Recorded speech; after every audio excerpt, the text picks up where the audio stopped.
Good day, and just what the hell are we playing today? Why, it's Call of Duty! This is, of course, the very first Call of Duty ever released, and we have skipped past the tutorial, mainly because I find tutorials in first-person shooters very, very annoying. You know what I find funny about tutorials in games? The games that don't need them always have the longest and most lengthy of them all. The games that do need a tutorial don't have them, and thus you never really know what you're supposed to fucking do, which I just find that extremely hilarious.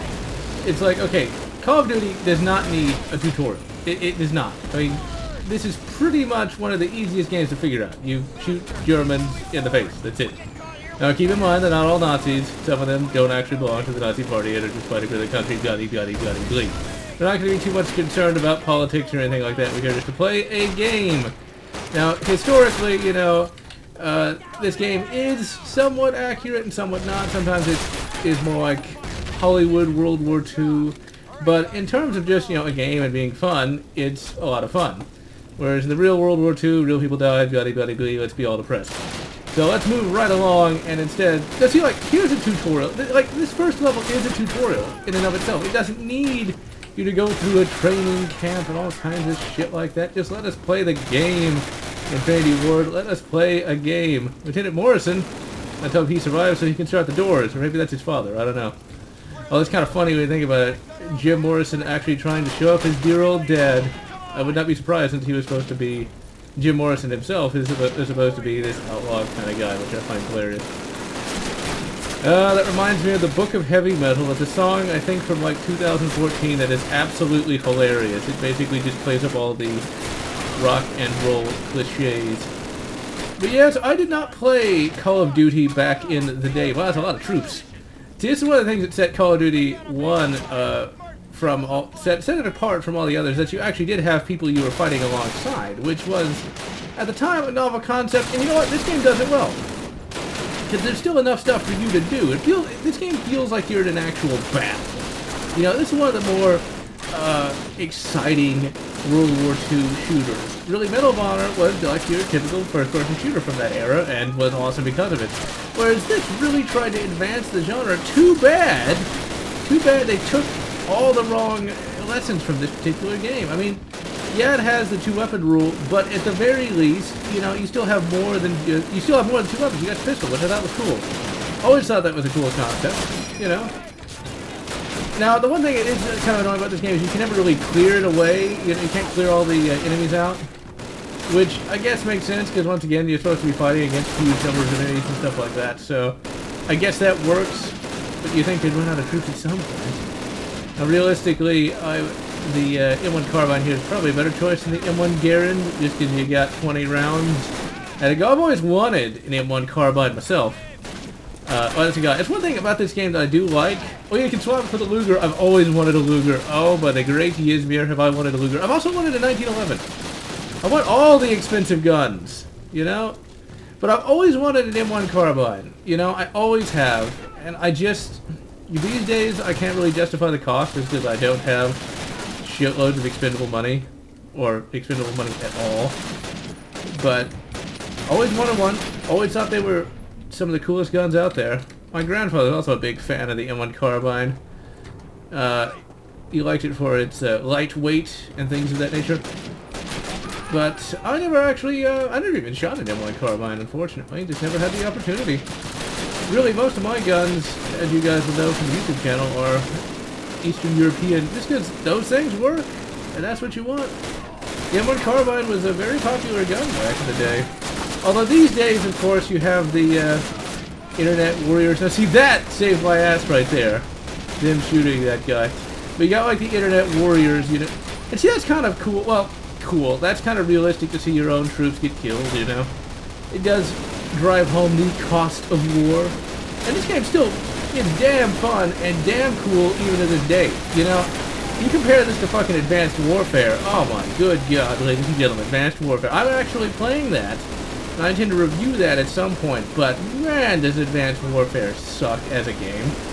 Like, when you actually finally get to play the game, it's not half bad. But most of the time, you're not playing the game. You're just watching a movie. And I think it's what Infinity War doesn't make games anymore. I need to go over here, but I don't know how to... Oh, wait, do I open a door? Well, I know how to play the video games. Oh, I guess I go over there. Well, we'll flank them and shoot them in the back. It's not the most honorable, but then again, we don't want to get shot. I don't want to get shot. You want to get shot? But yeah, Advanced Warfare, oh man, that game is bad. Because like, you never get to do anything, and the loading times, and how they handle the loading times, I think is just crap. So once again, here's a tutorial. Why did I need to go through a training camp to do that? Explosive, stand back! Even then, they were still trying to say, treating the gamer like they had a brain that barely worked. I don't know if you'd really be carrying 309 rounds of ammunition. Because ammo weighs a lot, as I found in real life. You know, like you go to the range and like you got like a box of like 100 rounds. That's not even a lot. That shit weighs a lot of pounds. Well, it doesn't weigh a lot of pounds. Well, it can, but it still weighs a lot. And I'm not even trying to carry that in a fucking battlefield. Yeah, I really do like the M1 carbine in this game though. Because it's a very nice little rifle. And in real life, you know, the prices range. Like, you can't really... Well, you can still get, you know, like a World War II M1 carbine. And that's generally supposed to be the best one. But it's going to cost you, you know, a lot of money if you want to get one. Really, one of the crazy things I've heard is that apparently one of the better ones to get are the cheapo ones. The ones manufactured by Universal. They're supposed to not be too bad. Well... if you work on them. I always wondered what that little cylinder thing on the German soldiers' back were. I never could find out what that actually was. And I've always been curious as to what that thing was supposed to be. I assume it might be some kind of grenade pouch, some kind of food storage thing. I don't know, but I always wondered what those were. What's kind of funny about that is, though, I think old George based the little backpack thing the stormtroopers carry on those. But, yeah, you know, you could get like a universal M1 carbine for a couple $100, which isn't bad. And the M1 carbine, you know, shoots a fairly light round. Now, I've heard, like, that's FG42. I saw a two-gun match on YouTube, pitting this against an M1 Garand. This one. I don't know how good these were in real life, but at least in that two-gun match, this thing bloody well dominated, which I find very interesting. Now, the thing is, though, the U.S. troops were armed with a lot more M1 Garands than the Krauts were with this. So, really, get the fuck out of the way! Oh, I think it was an enemy. That's the one thing, it's very hard to tell the enemy and his friendlies apart. Oh, that is deep, man! So deep. Because, like, the Axis were totally, exactly interchangeable with the Wallies. Wallies is, of course, short for Western Allies, because that's something I've read on occasion. Where it's just a nice little shortening of that particular term. But anyway, I will try not to get political as I play COD. There's just so much annoyance these days. Oh right, and we blew up all the flak panzers. Apparently they didn't make that many of them, but, well, this is a video game, and if we didn't have anything cool, it would be kind of boring. Smoke him if you got him! Hold until relieved. Hold until relieved. That was a good movie. Longest Day. Alright, so I think we're not going to call it an episode here. We're going to call it an episode after the next mission. This might go on a little over long, but oh well. Alright, so we got to set up a defensive perimeter. We fight during the day. The day battle is really quite fun. This is a very good game. I did not play it back in the day. I was aware of it. The then really popular video game show called X-Play talked about this game back then. I was like, oh yeah, Call of Duty is like the greatest thing ever. What's funny is, really, how was that? Well, off to a bad start already. You'll notice just how little has really changed between the CODs, except these days, you know, in COD games, you barely have any control over your character, and, you know, most of the time you just watch a cutscene, and that's about it, you know. Simple at a safer location. But, like, most of this would just have been, like, a cutscene. But now you actually got gameplay here, you know, which I think is, well, important when you're playing a video game, is it not? I think that's really one of the problems with modern day games. I've gone on about this on so many occasions, but I'll go on about it again. It's like, you know, this is a video game. where I'm supposed to be going around as a character and I shoot bad guys or complete objectives and stuff like that. What modern day games don't do is they don't let you do that anymore. Oh yeah, there's a tank, which I should probably get a Panzerfaust. I love how in these games, you know, what you get are Panzerfaust, and these things were used by both sides because this was the best anti-tank weapon of World War II, more or less. It was cheap and disposable, and I got shot to pieces because I am a great gamers. But yeah, this was historically the best, you know, anti-tank weapon of World War II. And many of the Volkssturm, or the People's Militia, were given those and said to go kill a tank, and most of them died before they even got there, because war is great. But then again, this is a video game, and we shall have fun playing. Yeah, the Panzerfaust, it's an interesting concept that really, it might kind of suck that much. At least we didn't suck too terrible early on. Okay, well, actually, where's my carbine? Because I'd rather use this than the Thompson. Well, the Thompson is a good gun. It's not quite as accurate over long distances. Now, that 45 ACP does hit hard, but, well, the M1 carbine is supposed to be accurate out to 300 yards, which is pretty good. I don't know if I'd ever be good enough to shoot that far, because 300 yards, you gotta realize just how far that is. Of course, I got bad eyesight, so me actually being able to see 300 yards is not an easy prospect. That's a grenade, and I should probably run away. At least I think it was a grenade. Yeah, it was. But yeah, seeing 300 yards would not be an easy prospect. So, would I be able to get that kind of accuracy without a scope? Probably not. Now, I love how in this particular game, all the tanks are Tiger tanks. Because it's always a Tiger tank, and I don't think you could kill a Tiger tank in one Panzerfaust hit. I just don't think you could do that. And besides, the Tiger tank is a pretty powerful tank, to say the least. Now, the only problem is the Tiger tank wasn't what you'd call a really reliable vehicle. Was not a reliable vehicle in the slightest. Basically, it had powertrain problems, had transmission problems, it leaked oil all over the place. One of the things that is interesting is I saw an interview with an old German tanker talking about how, yeah, the Shermans could be opened up like tin cans, but at least they ran. Which is true, they did. The Shermans were really quite reliable. And then I've heard other things where like the Shermans actually could survive a hit from a Tiger, so I don't know. It's one of those things, like you never know what information is true and what information might be something like exaggerated. You know, and I've heard all sorts of things about even guns that I've owned, like the SKS. You know, people complaining about how it jams all the time. Oh yeah, and I've said this in other videos, like if your firing pin is sticking on your SKS, then it likely just has some Cosmoline on it, and all you gotta do is clean the Cosmoline out. There's plenty of tutorials for that. But that's it. It's not the gun doing it, it's got fucking gunk on it, you know? But there's so much of that where it's like it's operator error, but they're blaming the gun. It's kind of like here's something really kind of funny. Okay, so the Yugo was a car. It was a very popular car from the 80s. It was marketed as a disposable car.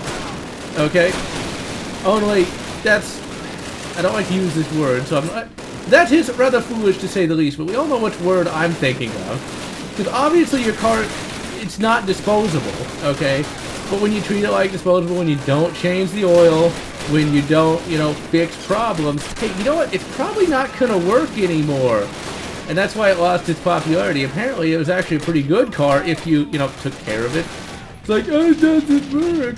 It must be somebody else's fault other than mine. It's like, god damn it, people, stop being so fucking stupid. But hey, that's people for you. This is a really fucking fun game. It's funny, I actually have more fun when I record than when I just play it by myself right now. For whatever reason. And sadly, now you might be hearing a background hum, but I don't... Oh shit, that's a fucking tiger! That's tiger. That's tiger. And we blew him up. That Skirtson did not help him at all. I don't think that's really a Tiger tank. That looks kind of like a... I can't tell you what that looks like. Oh, I'm shooting my own side. Oops. Glad I was over there. But yeah, I can't really tell what kind of tank that was. Actually, let's grab us an MP40. This is a very popular gun even back in the day. The old MP40. I'd love to have an MP40, but 20K is not even if I got rich, and you know, I might write a best-selling book, I still probably wouldn't buy it. Nah, I probably would. What am I saying? No, I probably wouldn't. $20,000 for a gun? You know, I'd be like, yeah, I'm gonna go buy one. It's like, okay, Mr. Lotz, it's $20,000. You know, it looks cool, but I don't think so. 120 rounds. That gun held a lot of ammo. Oh shit, that's like, I guess I should probably go blow up that tiger. It's like, I just couldn't, I could never justify spending 20K on anything. You know, like, maybe like an airplane or something, but just on a gun? It's like, it's an MP40, and while an MP40 is cool, what the hell happened? Oh, somebody blew it up! Okay. Oh no. Oh, by the way, oh, people actually blew it up. Awesome, that's cool. They're not all completely idiotic. Well, and this is a waste of a Panzerfaust. Although what I find interesting, though, is there were a lot of World War II games that did use the Intech 3 engine. And the first one I played was Return to Castle Wolfenstein, which I think chronologically might have been the first one of these. I'm not sure, though. I couldn't tell you one way or the other. And also, I find it hilarious. I'm getting 60 FPS on this. But when I did the review, it would give me variable frame rates. I'm not sure what I'd have done differently. We got the, shit, I'm getting shot to pieces now. We've got the K98K here with the scope. Always wanted a K98, but once again, never enough to pay the price for it. What can I say? I've always been a guy who does not like to spend lots of money. Now, when we finally get to the Russian campaign, we will be able to just load it with stripper clips, which is totally ahistorical. Now, like, today you can do that. Really, idiot, get out of my way. Today you can do that. Like, you get the fucking brass tacker mount. You can fucking load up with stripper clips. But, like, back in the day, you couldn't really do that. But, yeah, it's like, you know, I've never been somebody who wants to spend lots of money on things that I don't consider that important. While I'm a big gun fan, I just cannot justify that. You know, because, like, okay, what is it going to do different, you know? What is an MP40 really going to do? You're just buying it because it's an MP40, which I guess is justification enough, but it's just not as justification enough to me, though. But then again, I, GeneralLotz, am quite mad, you know? Quite crazy.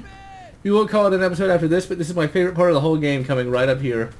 Like overall, I like the Soviet campaign a little bit more, but I love this part just because you're in an old French jalopy. I don't know why I like that, but it's just like, it's something different. Look at those tires. Oh, the tires are rolling.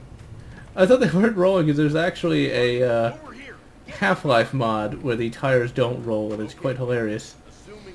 I just absolutely love this part because, like, in other games you're always in some sort of military vehicle, but here you just go into a barn and get out a bloody French car here. I just think it's cool because it's something so different.